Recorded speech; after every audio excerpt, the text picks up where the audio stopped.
Half a month after the incident at Corellia Fortress, a sense of lingering unease still hung over the Empire. The government increased patrols by the railway military police as part of their counter-terrorism measures, while the noble faction bolstered their provincial armies. There were even rumors that they'd hired several Jaeger corps. At the center of everything was the Imperial Liberation Front. They had allied with a terrorist group from the Republic of Calvert to attack the trade conference in Crossbell. And as we'd seen firsthand, had attacked Corellia Fortress in an attempt to fire the 2 railway guns stationed there. They'd made it abundantly clear that they were no mere insurgents. These were dangerous people we were dealing with.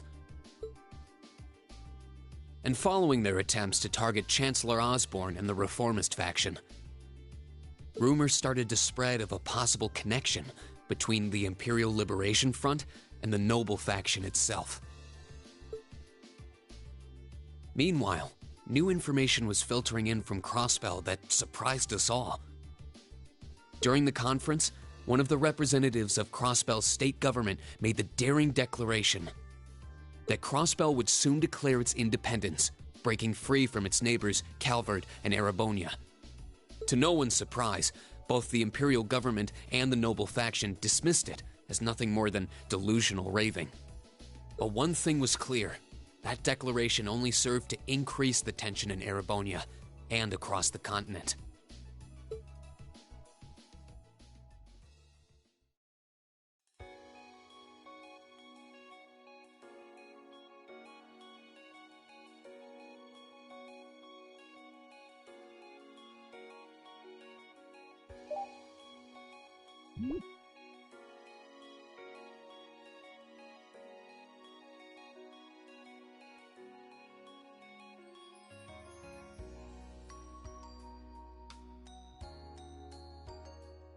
On a cool, clear autumn day, the Academy's prestigious board of directors gathered for their first meeting of the year.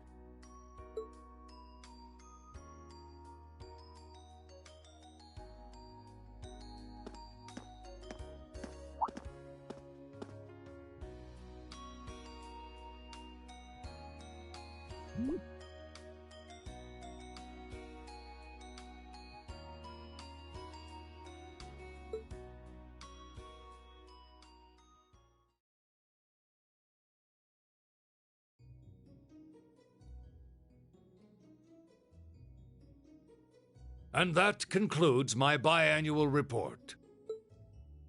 Good, good. It seems the Academy is running like a well-oiled machine. No administrative issues to speak of. Student performance is sitting comfortably above the national average on exams and on general aptitude tests, too. The second-year students seem to be having a banner year as well. The Student Council president, in particular, has built up an outstanding array of extracurricular achievements. Well, she attended last month's trade conference, and from what I hear, she put the professional secretaries to shame. I only wish the conference could have ended on a more positive note. I'll say, the share prices of my company have been on a real roller coaster ride ever since. Undoubtedly, what happened at the trade conference has wreaked havoc on the economy as a whole. But moving on. I couldn't help but notice in the recent exam reports that Class 1 and 2's academic performance seems to be slipping. Perhaps the preferential treatment given to the upper-class students is hindering their scholastic development? Well, students belonging to the nobility are allowed to return home during August to learn more about their family's lands. It's a tradition here, but one I can't help but wonder if we've outgrown the need for in this modern age. If I may, traditions accumulate and hold meaning only so long as they're preserved. Our nation's culture, its arts, its social classes, all are rich with tradition that makes Erebonia what it is, and I believe we have a duty to protect and uphold them. After all, does not this very institution champion the ideals of its founder, Emperor Drygles? Indeed it does. Though I've always understood Drygles' intent to be the founding of an academy for the people. Even 200 years ago, when education was seen as the province of the nobility, Male commoners were permitted to enroll. Today, we have plenty of young women attending, and the commoners easily outnumber the nobles on campus. Perhaps it's time we started taking strides to realize Emperor Dreikel's true ideal. You seem to be laboring under a few misconceptions here. Commoners were permitted to attend, but only as retainers. Retainers served knights, who served lords, who served the emperor. That's the way the Erebonian society functioned. From that vantage, the structure of the academy in its earlier days certainly seems to have embodied that social order.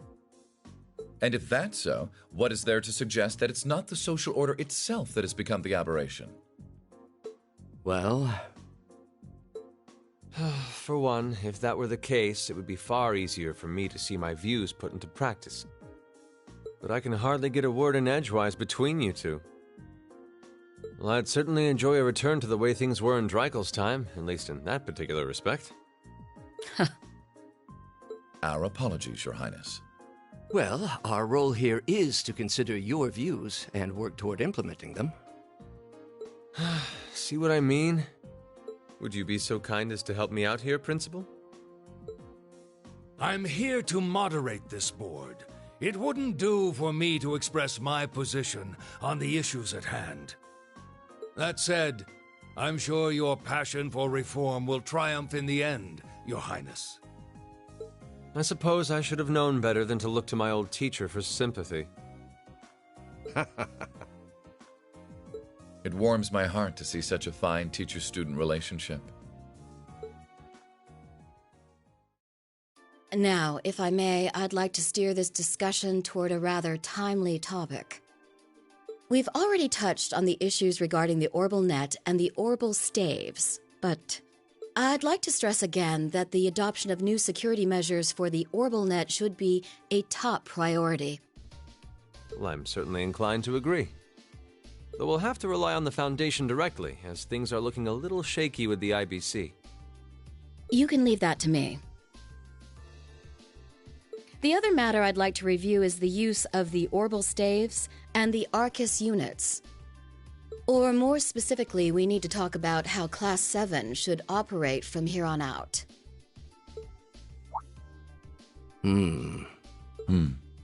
Setting aside the fact that my daughter is a member of Class 7, I think we need to reconsider how the class should be run, in light of what happened at Gorelia Fortress.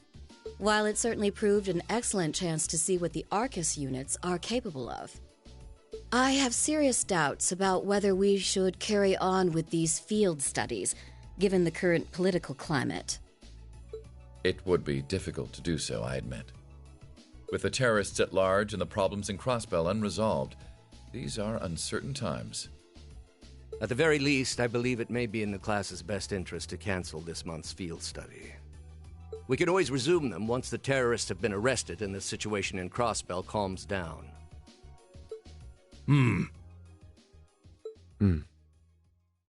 Arise, O youth, and become the foundation of the world. I'm sure you all recognize the words of Emperor Dreikel's. They become something of a school motto here. It's my belief that Class 7's actions at Gorelia Fortress perfectly embody the spirit of that directive. They stood together to stop a tragedy in the making and, in a sense, protected the foundation of our world. No one ordered them to do it. They took action of their own free will, because they knew in their hearts what was right. Some might call it recklessness. Some may think it rash. Some may even venture to call it hubris. However, as chairman of this academy, I'm incredibly proud of what the brave young men and women of Class 7 achieved. Your Highness. Troubled times may lay in store for Erebonia, and for the entire continent in the months and years to come. But I believe that makes something like Class 7's field studies all the more significant. The experiences they're having now will help them find the strength and the means to press on through adversity. I can't be the only one who feels this way, can I? They do seem to be showing remarkable growth. That much is true. Although I have no idea how much my daughter is really capable of, immature as she is. I could say the same of my hothead of a son. I do wonder about my brother sometimes. However, it does seem that enrolling at this academy has helped him start breaking out of his shell.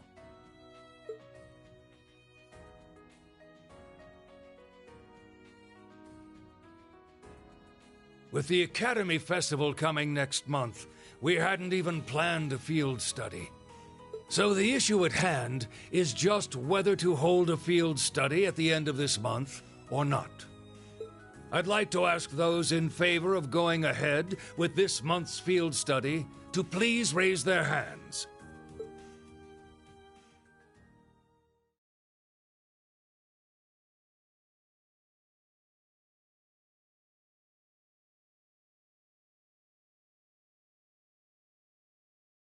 All right, I'd like to begin by taking everyone's ideas for our class's part in the school festival.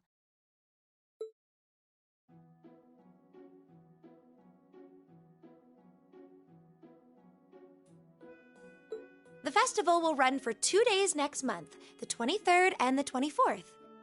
Equipment setup and the other preparatory work will begin in the afternoon 2 days before the start of the festival. But there's a lot of preparation needed before we get to that point, and the sooner we get that underway, the better. That's all the more reason to figure out what exactly we want to do. Some of our options include displays, events, stage shows, and cafes. Does that sound right, Crow? Yeah, though no class I know would settle for just some simple display.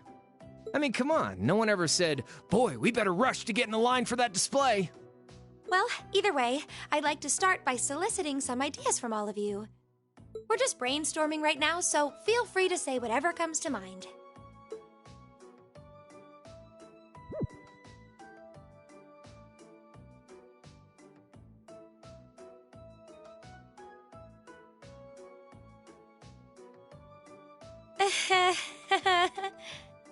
Would it kill you all to give just a teensy bit of cooperation? I know. It's just... It's kind of hard to focus right now. You're one to talk, standing up there with your nervous fidgeting. Well, I can't say I'm surprised. The board of directors is in session as we speak, deciding what'll happen to our class. And those of us with family members who sit on that board probably have even more cause for concern.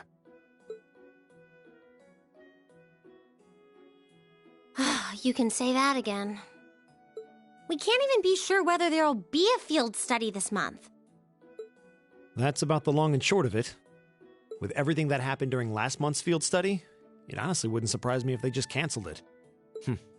I can't say I have any particular feelings of attachment to our field studies, but I refuse to accept needless changes to our curriculum, especially with my brother involved in the decision-making process. Yeah, I can see what you mean. Makes sense to me. We also have to account for the fact that going on our field study means that much less time to prepare for the festival. So, as you can see, it presents a bit of a problem. Man, look at you guys taking this all seriously. I probably should have asked a little earlier, but... What's this festival you guys keep talking about? Wait, seriously? Oh, I'm sorry. I should have gone over that for your benefit. Every year, the students here organize and put on a school-wide festival. There are stage events, food stalls, and all kinds of things to see and do.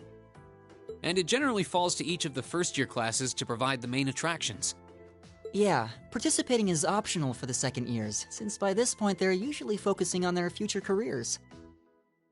Oh, and each of the clubs generally get involved too. Huh, that sounds fun. In that case, we have to do something. We can't just let the other classes roll over us because we're small. You say that, but I've already had one of the girls from Class 1 bluster up to me declaring that this time victory will be all ours. What? It must have been Ferris. That sounds exactly like something she'd say. Well, Class 1 does seem to have had it in for us ever since the midterm results were announced. If it's all the same, I'd rather not see the House of High Arms claim yet another nominal victory. But we need to account for the fact that our class is markedly smaller than theirs is. That's certainly true. It'd help if we at least knew what the other classes are doing. It kind of seems like everyone's having trouble staying focused. Come on, everyone, get it together. Instructor Sarah? Isn't this a self-study period? Oh, it was. But I thought you all might like to know that the Board of Directors meeting just adjourned a few minutes ago. So I decided to skip along down here and be the first to break the news. Then? What about our next field study? Are we still on? The Chancellor's not the only one with a little too much iron in his blood. Because the board voted unanimously to have you continue your field studies. You mean it? So that's how it is. You know, even though they're always hard work, I actually feel a little relieved. Considering all that happened last month, we'll need to be especially careful this time around. Still, it feels like our field studies are a big part of who we are as a class. Yeah. They're kind of a pain, but oh well. We should be grateful to His Highness and the directors. That's good news. Seeing the hard road and the easy road, then picking the hard one anyway. That's youth for you. It also sounded like His Highness and the directors will be taking off in pretty short order. So I'll let you guys out of study hall early to go see them if you want.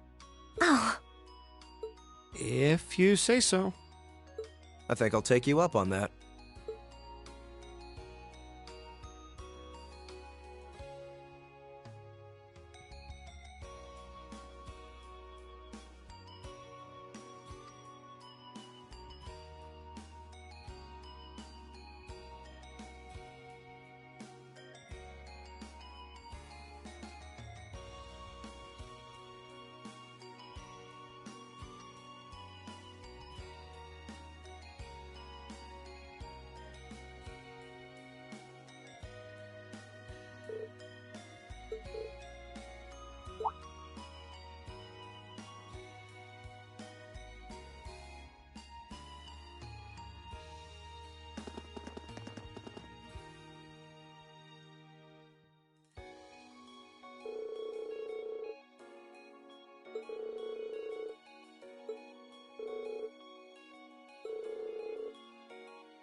Still, I wasn't expecting to find myself indebted to you again so soon.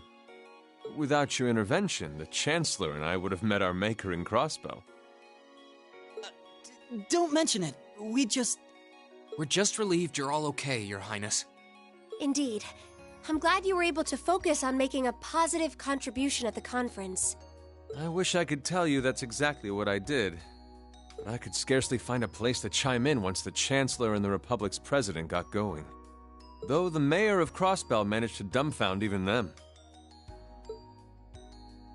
I presume you're referring to his proposal for Crossbell's independence? Hard to believe it could actually happen.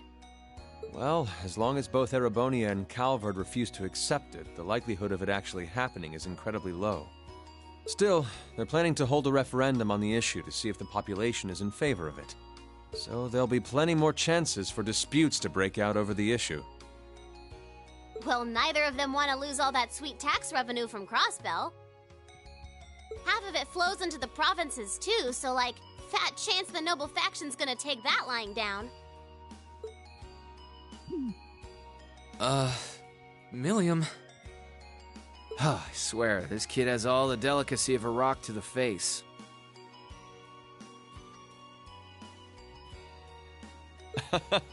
So you're Milliam, are you? Your name seems to have come up with increasing frequency lately. Well, I was hoping for a chance to see the famous Eric Getlem in action, though. Oh, sure thing. Come on, Lamp! Whoa there. Cool your jets. I'm not sure this is the best place to call out Eric Getlem. Just a hunch. Lame. Objection overruled. That could have gotten messy. Honestly, it would save us all a lot of trouble if you could just refrain from saying whatever pops into your mind, too. Lame. Oh, who might you be? Say, are you from the Vander family? The one who serves as the prince's bodyguard? Oh, did Neidhart mention me?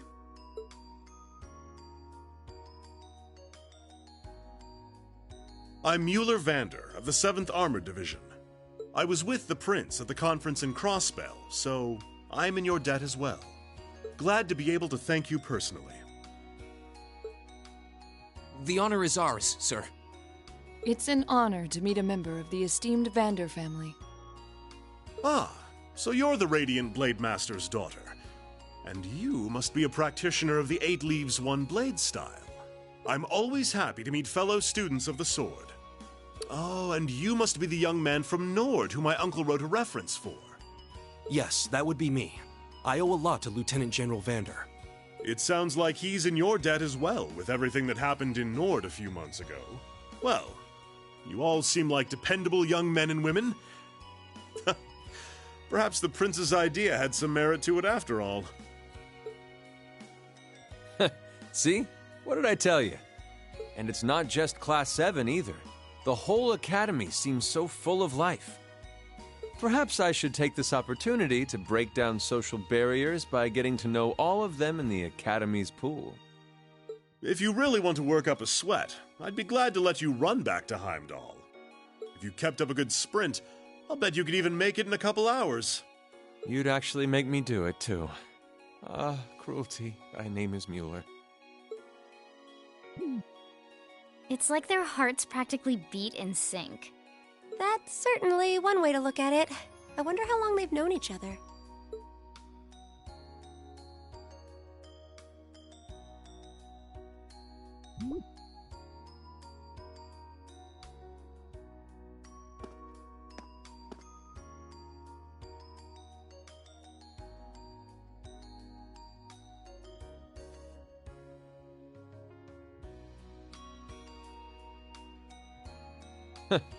Well then, I bid you all a fond farewell.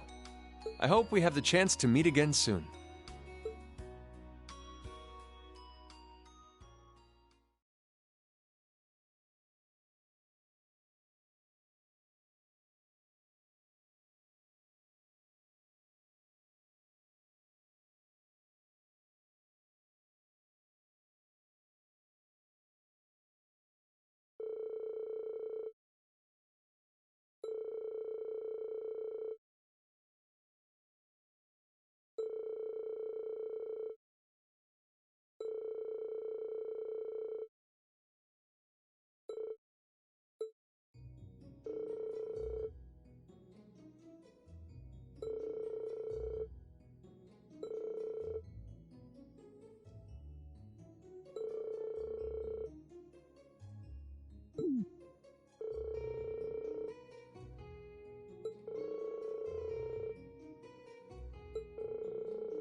Insects, huh? Well, it is fall, I guess.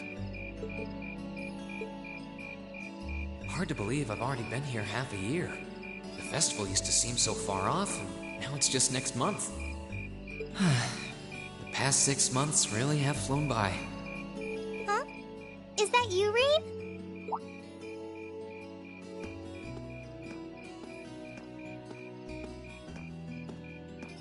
Toa? Hey there. Haven't seen you out and about too much lately. Well, the meeting I was in ended a little early. So I thought that was a nice point to call it a day. I see. Did you guys discuss the Academy Festival? Yep. We've still got a lot we need to nail down before next month to keep the preparations running smoothly. There's enough to discuss that we're actually meeting again tomorrow. Sounds like work's really keeping you busy then. By the way, have you figured out what you'd like me to help you with tomorrow? I'll even take the tasks now if you have them handy. Oh, I usually sort those out before I go to bed. I guess I could go over them now, but there's some shopping I really need to do. Sorry, is it okay if I give them to you tomorrow morning like usual? That's totally fine.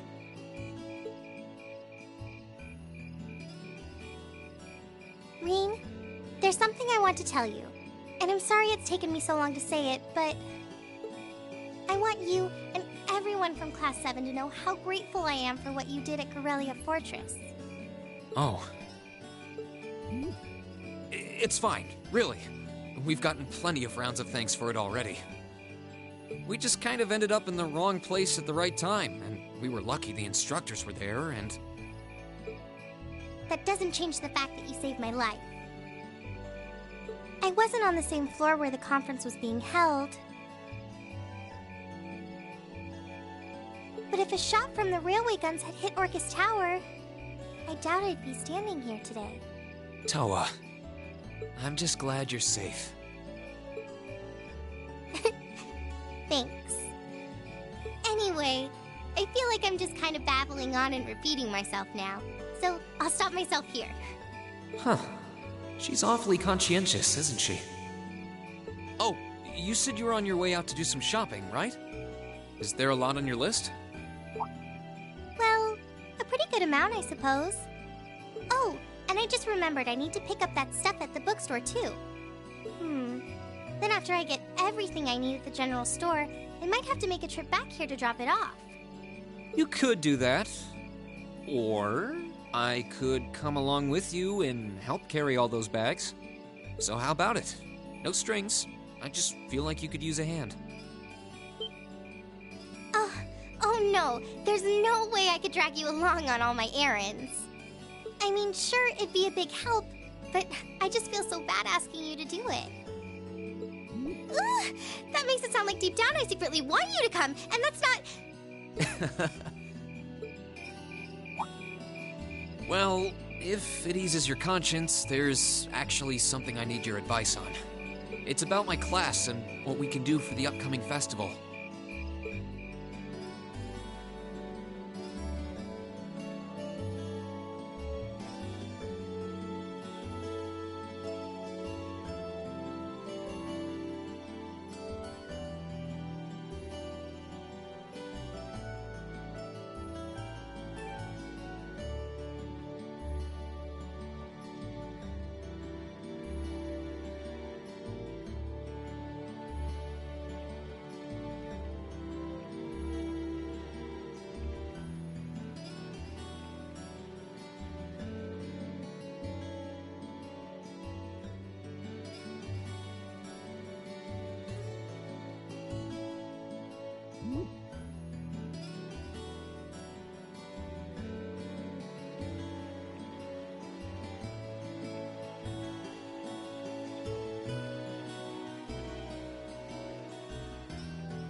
That should be everything. Wow, is it this late already? I guess the sun has started setting a little earlier lately. Still, I had no idea you came here often. Well, Mick is always able to get stuff you can't buy anywhere else. He's my go-to guy when there's something I can't get at the Academy store, like fireworks to use in school events.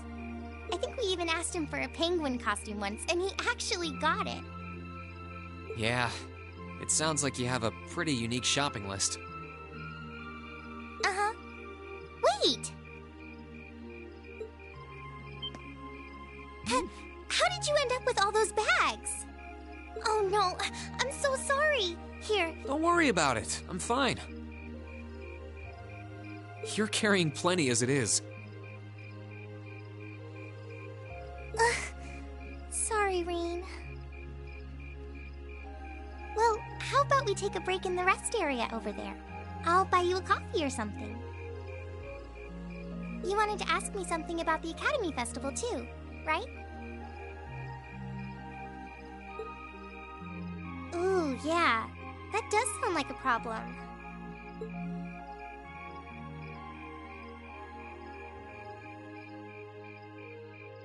Well, your class doesn't have enough people to do anything that involves large-scale equipment or decorations. You all could get together and run a little cafe without any problems, if you all wanted to do something like that. I'd thought about it, yeah. Still, if we're going to do something, I at least want it to be as impressive as what the other classes are doing. Feeling a little competitive, aren't we, Reen? Well, you have enough people to put on a play or run a game tournament. But other first-year classes have already applied to do both of those. I see. I don't really want to copy an idea another class is already doing. Come to think of it, what did your class do last year? Oh, it was a cat-themed coffee shop where we all wore cat suits.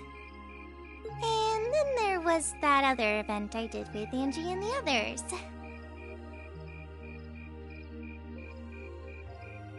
Oh, you guys got together and did something else too?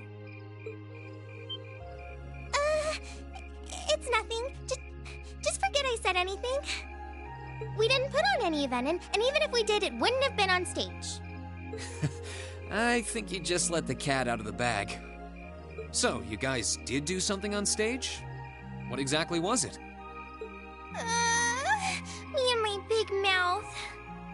You really want to know? If you don't mind telling me anyway. Who knows? It might help me think of something Class 7 could do.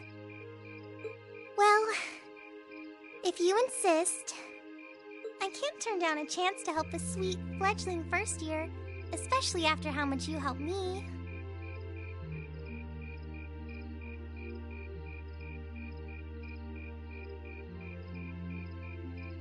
I'll reach down to my toes and muster every last bit of courage to tell you. Thanks. Was it some kind of traumatic experience or something? Well, in short, we put on a musical performance. A little concert of sorts, you could say. Wow, really? I wouldn't have expected that from you guys. So you can play an instrument then? I am afraid not. That's how I got stuck being the singer. Angie, Crow, and George all played for the show, though. Wow, that actually sounds like it'd be a lot of fun. If we put on a musical show, I'm sure Elliot would be a big help.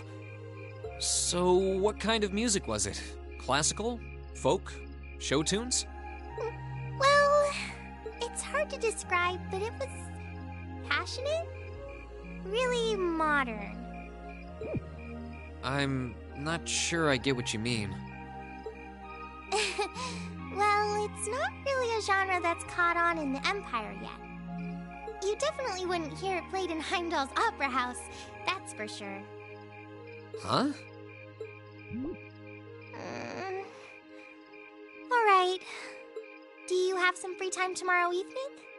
If you can't come until after you're done exploring the old schoolhouse, that's okay with me. Tomorrow evening? Yeah, I should be free. Should I meet you in the student council room? Oh no.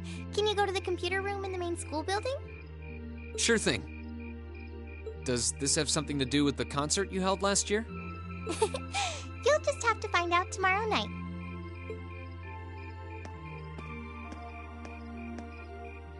Anyway, sorry to keep asking favors of you, but would you mind coming to the lower class dormitory with me? If we stay out here much longer, we're going to miss dinner at the dorms. You have a point. But really, I'm fine with all the bags. Just leave the heavy lifting to me. You're so stubborn.